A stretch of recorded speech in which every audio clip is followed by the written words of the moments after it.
Good morning बच्चों। पुराने video के कंटिन्यूएशन में आज हम आपके लिए 2 नंबर के 2 मार्क्स के बायोलॉजी के कुछ इंपॉर्टेंट क्वेश्चंस और उसके सॉल्यूशन डिस्कस करने के लिए आए हैं। तो आइए शुरू करते हैं। पहला सवाल, व्हाट इज जाइगोट? तो एक और बात आपको मैं बता दूं कि ये जो क्वेश्चंस होंगे चैप्टर वाइज, जो आपके लेटेस्ट ब्लूप्रिंट है उसके अकॉर्डिंग कुछ चैप्टर से ही आपके 2 मार्क्स के क्वेश्चन आने हैं। वो सारे सिलेक्टेड क्वेश्चंस आपके चैप्टर वाइज यहाँ पे डिस्प्लेड रहेंगे और उसके सॉल्यूशन भी हम लोग आज डिस्कस करेंगे ताकि आपका क्विक रिवीजन हो जाए। Okay, starting with chapter number 2, human reproduction. Question, what is a zygote? So as we all know, हम सब जानते हैं जाइगोट क्या है। ह्यूमन एग और ह्यूमन स्पर्म के मिलने से जो सेल बनता है उसको हम लोग बोलते हैं जाइगोट। अच्छा, नेचर भी याद रखना है बेटा। ह्यूमन एग सेल जो है वो क्या नेचर का होता है बेटा? हैप्लॉइड होता है। स्पर्म क्या होता है? हैप्लॉइड होता है। तो जो दोनों के मिलने से जो जाइगोट बनता है वो क्या होगा बेटा? डिप्लॉइड नेचर का होगा। क्या होगा? डिप्लॉइड नेचर का होगा। याद रखना है, याद रखना है। This is an, this is an, one set of chromosome. दोनों के मिलने से जो नया सेल बनेगा वो 2n, ठीक है। जाइगोट जो है वो 2n का बनेगा। आगे आते हैं विद अनदर क्वेश्चन।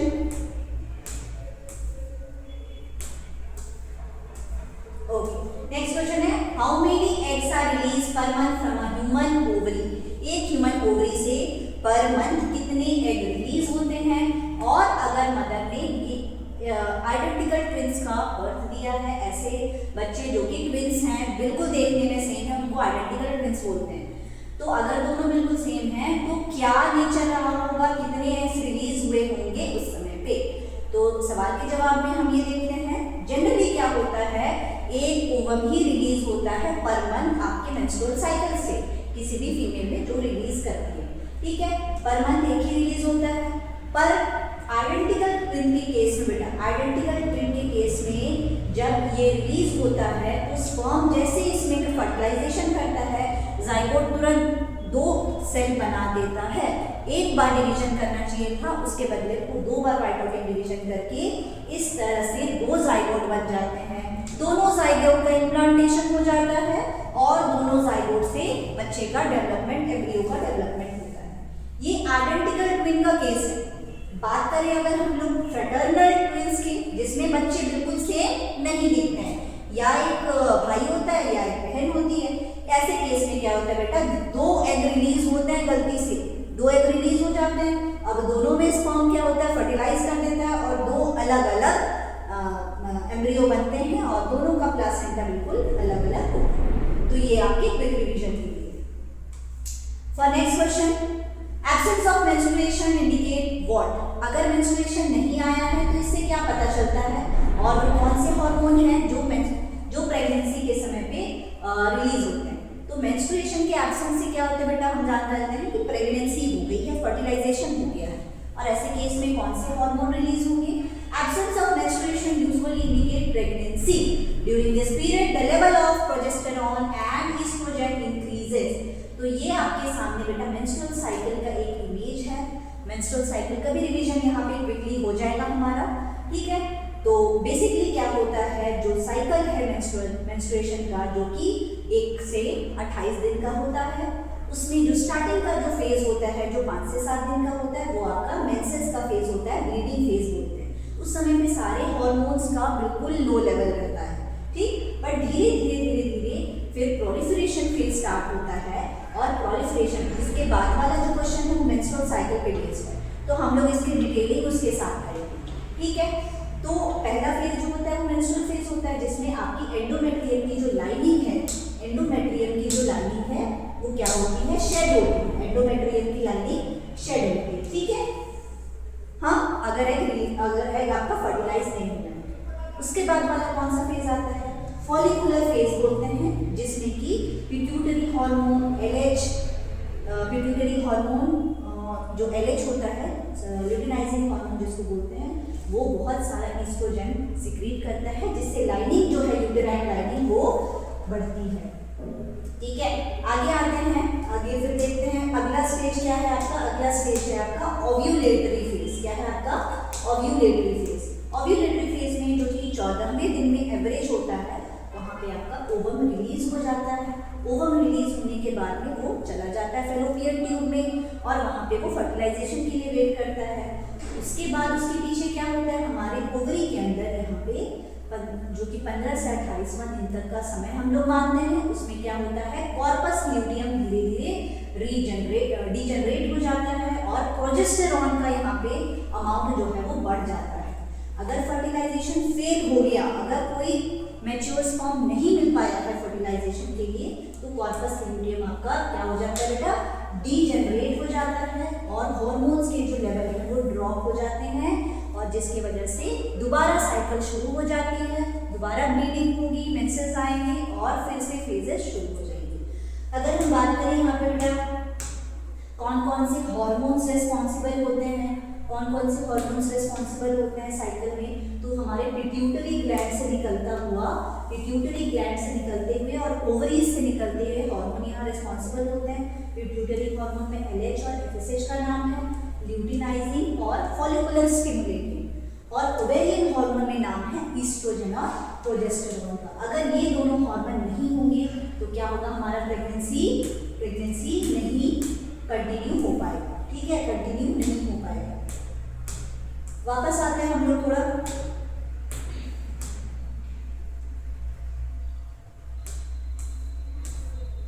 वापस आते हैं बेटा, फिर से क्वेश्चन पढ़ते हैं। क्या हमें अपनी चीजें समझ में आ गई? मेंस्ट्रुएशन एब्सेंट होगा तो क्या होगा, प्रेगनेंसी हो जाएगी। क्यों? क्योंकि फर्टिलाइजेशन हो चुका है। ठीक है, ऐसे में कौन सा हार्मोन रेस्पॉन्सिबल होता है, कौन सा हार्मोन होता है बेटा हमारे पास में, प्रोजेस्टेरोन और ईस्ट्रोजन हार्मोन रेस्पॉन्सिबल होते हैं। इसके साथ साथ हमने क्या समझ लिया, पूरा मेंस्ट्रुअल साइकिल अच्छे से समझ लिया है और अब हम इसमें आगे बढ़ेंगे। नेक्स्ट क्वेश्चन आता है oogenesis। व्हाट इज oogenesis और oogenesis का फेज क्या क्या होता है और which of these phases occur before birth of the child, जैसे कि जो एम्ब्रियोनिक फेज है उसके बारे में बेसिकली पूछ रहा है। तो यहाँ पे हम लोग सिर्फ एक को पर्टिकुलर टारगेट ना करके हम लोग पूरा oogenesis का प्रोसेस समझेंगे, बिकॉज दिस क्वेश्चन ये 2 नंबर का आ सकता है, ये 3 नंबर के भी क्वेश्चन आ सकते हैं, तो यहाँ पे हम इसको भी समझेंगे। ठीक है, तो oogenesis होता क्या है, व्हाट इज oogenesis? तो हम जानते हैं कि किसी भी चीज़ के डेवलपमेंट में बेसिकली यहाँ पे उस साइड के डेवलपमेंट में जो प्रोसेस हो रहा है, जो ग्रोथ हो रहा है, जो मैच्योरेशन हो रहा है, उसके जो फेजेस हो रहे हैं उसको हम लोग बोल रहे हैं oogenesis। पूरे प्रोसेस को हम लोग बोल रहे हैं oogenesis। oogenesis कितने प्रोसेस में होता है? पहला है आपका मल्टीप्लिकेशन, देन है आपका ग्रोथ, देन है आपका मैच्योरेशन। आप डायग्राम में भी देख सकते हैं तीनों फेजेस बने हुए हैं, बट इसका बेसिक हमको थोड़ा सा रिवीजन जरूरी है क्योंकि यहाँ पे थोड़ी चीजें टेढ़ी मेढ़ी जाती हैं। ठीक है, तो हम लोग यहाँ पे इसके डायग्राम से समझें। पहला होता है बेटा, सबसे पहले आप देखेंगे, सबसे पहले आपका जो गैमीट सेल है, जो गैमीट सेल है जो कि हमारे बच्चे में जब भी किसी फीमेल का बर्थ होता है, बर्थ से पहले अपने मदर के वॉम्ब में उसके बहुत सारे गैमीट सेल बनना शुरू होते हैं। जब बच्चे का ओवरी डेवलप हो रहा है, आई मीन कि जब फीमेल फीटस का ओवरी डेवलप हो रहा है, उसी समय oogenesis का प्रोसेस स्टार्ट हो जाता है। मार्क करेंगे मेरी बात को, प्रोसेस उसी समय स्टार्ट हो जाता है। ठीक है, क्या होता है उस समय, हमारे जितने भी ओवरी बन रही है, पॉलन गैमीट सेल जो है, जो गैमीट सेल है, जो प्राइमरी गैमीट सेल है, ये क्या करते हैं, आपका बहुत सारा माइटोटिक डिवीजन करते हैं, माइटोसिस डिवीजन करते हैं और मल्टीप्लिकेशन फेस करके बहुत सारा ओवोनिया बना लेते हैं। जैसा कि हम जानते हैं माइटोटिक डिवीजन क्या होता है बेटा, इक्वेशनल होता है, इक्वेशनल डिवीजन होता है। इसका मतलब कि डिवीजन से पहले भी 2n और डिवीजन के बाद भी दोनों सेल में हमको डिप्लॉयड नंबर मिलेगा। सेम आप यहाँ पे देख सकते हैं, डिवीजन से पहले और डिवीजन के बाद आपको डिप्लॉयड सेल देखने को मिल रहे हैं। ठीक है, आगे आते हैं। अब ये डिवीजन करते करते करते करते इसका मैच्योरेशन फेज चल रहा है। ठीक है, अभी फीमेल का बर्थ नहीं हुआ है। फीमेल का बर्थ से पहले जब 5वां महीने की फीमेल हो जाती है मदर के वॉम्ब में, तब ग्रोथ फेज भी स्टार्ट हो जाता है। ग्रोथ फेज में क्या होता है, जितने भी ओवोनिया हैं जो कि लगभग कुछ मिलियंस काउंट में होते हैं वो धीरे धीरे ग्रोथ फेज में जाते हैं। ग्रोथ फेज में जाने का मतलब है जो आपके प्राइमरी oocyte हैं, जो प्राइमरी oocyte हैं वो बोलिए प्राइमरी oocyte डेवलप कर दिया। अब प्राइमरी oocyte आपका पहला मियोसिस डिवीजन स्टार्ट करेगा। वापस से हम थोड़ा सा रिवाइज करेंगे। मियोसिस डिवीजन क्या होता है बेटा, व्हाट इज मियोसिस डिवीजन? तो आप जानते हैं कि कोई भी डिप्लॉयड सेल अगर मियोसिस का डिवीजन करता है तो वहाँ पे वो 4 सेल प्रोड्यूस करता है। पहली बार में वो 2 सेल प्रोड्यूस करता है, उसके अगले डिवीजन में 2 सेल प्रोड्यूस करता है। तो यहाँ पे जो नंबर है सेट ऑफ क्रोमोसोम वो क्या हो जाता है, रिड्यूस होकर के हाफ हो जाता है, इसीलिए हम लोग इसको रिडक्शनल डिवीजन भी बोलते हैं। ठीक है, अब यहाँ पे ये जो होगा वो हाफ होगा, ये सारे n होंगे, बट धीरे धीरे इसको हम लोग आगे स्टडी करेंगे। ठीक है, तो क्या हुआ, हमारा ग्रोथ फेज में प्राइमरी oocyte स्टार्ट कर दिया, पहला मियोसिस डिवीजन स्टार्ट हो गया, बट यहाँ पे मियोसिस डिवीजन को रोक दिया गया meiosis division in the prophase 1 में इसको रोक दिया गया, अरेस्ट कर दिया गया, और यहाँ पे क्या हो गया, चाइल्ड का बर्थ हो गया, इसका मतलब कि जितने भी फीमेल चाइल्ड जिसका बर्थ होता है उसके सारे प्राइमरी oocyte इस स्टेज पे रहते हैं। किस स्टेज पे रहते हैं, मियोसिस 1 के स्टेज पे रहते हैं डिवीजन में, जो कि ग्रोथ फेज का हिस्सा। आगे आते हैं, बर्थ हो गया, अब धीरे धीरे बर्थ के बाद में इसकी क्या होगी, प्यूबर्टी आएगी। कुछ साल बाद में क्या होगा, प्यूबर्टी आएगा, जो कि लगभग 11 से 13 साल माना जाए तो फीमेल का प्यूबर्टी होता है। तो प्यूबर्टी में क्या होगा बेटा, डेवलपमेंट होता है। जैसे डेवलपमेंटल फेज या जो उसका ग्रोथ फेज है वो स्टार्ट होगा, ग्रोथ फेज चल रहा है, प्यूबर्टी का ऑनसेट होगा, उस समय पे ये जो प्राइमरी oocyte हैं, ये प्राइमरी oocyte जो मियोसिस 1 में रुके हुए थे, ये अपना मियोसिस 1 का डिवीजन कंप्लीट करेंगे और क्या बनाएंगे, हमारा सेकेंडरी oocyte बनाएंगे और साथ में एक पोलर बॉडी बनाएंगे। अब ये जो है वो ओवरी में धीरे धीरे तो ओवरी में डेवलपमेंट होता है और ओवरी से ये रिलीज हो जाता है। क्या होता है, ओवरी से रिलीज। जब हम पढ़ते हैं कि ओवरी से ओवम रिलीज हो गया है, एक्चुअली वो ओवम किस स्टेज पे रहता है, वो ओवम हमारा सेकेंडरी oocyte स्टेज पे रहता है और एक पोलर बॉडी है जो कि डीजनरेट हो जाती है। ये हमारा मैच्योरेशन फेज चल रहा है। ठीक, मैच्योरेशन फेज कब कंप्लीट होगा, ये ओवम रिलीज होने के बाद में, ओविडक्ट में जाने के बाद में, जब इसको कोई डिजायर्ड स्पर्म, कोई मैच्योर स्पर्म मिलेगा और जब फर्टिलाइजेशन होगा स्पर्म के साथ में, तब जाके इसका सेकेंड मियोसिस फेज जो है वो कंप्लीट होता है और मैच्योरेशन फेज यहाँ पे खत्म होता है। अगर फर्टिलाइजेशन नहीं होगा तो मैक्सिमम जो सेकेंडरी oocyte हैं वो अपना मैच्योरेशन फेज कंप्लीट कर ही नहीं पाए। ठीक है, तो आई होप आपको समझ में आ गया होगा कि oogenesis का प्रोसेस क्या होता है और कैसा होता है। ठीक, अब हम आगे बढ़ते हैं नेक्स्ट चैप्टर पे, चैप्टर नंबर 4, जिससे आपका principle of inheritance and variation, इससे आपके कुछ बेसिक क्वेश्चन आते हैं। कुछ क्वेश्चन हम यहाँ डिस्कस करेंगे। पहला क्वेश्चन है, what are mutagens and their types. Mutagens क्या होते हैं और उनके कितने प्रकार हैं। तो आप सब जानते हैं म्यूटेजेंस क्या होते हैं। म्यूटेजेंस वो कारक होते हैं जो कि म्यूटेशन कराता है। अब म्यूटेशन क्या होता है, थोड़ा नजर डालेंगे। Mutation sudden heritable change in DNA को बोला जाता है। हमारे डीएनए में कुछ ऐसा अचानक से बदलाव आ जाता है जो कि हेरिट हो रहा है, अगले जनरेशन में जा रहा है, उसको बोलते हैं म्यूटेशन। कौन कौन से कारक हैं जो इसके लिए रिस्पॉन्सिबल हैं, कुछ फिजिकल हैं, कुछ केमिकल हैं, कुछ बायोलॉजिकल है। फिजिकल में आप देख सकते हैं क्या बेटा, रेडिएशन, क्या है आपके रेडिएशन, उसमें मैक्सिमम होते हैं। केमिकल में आपके base analogues, intercalating agents, metal ions and alkylating agents भी इनमें रिस्पॉन्सिबल होते हैं। बायोलॉजिकल में आप देख सकते हैं माइक्रो ऑर्गेनिजम्स और कुछ वायरसेस, कुछ आरएनए, कुछ डीएनए इसमें आते हैं। ठीक है, आई होप क्लियर है सबको। आगे बढ़ते हैं अगले सवाल में।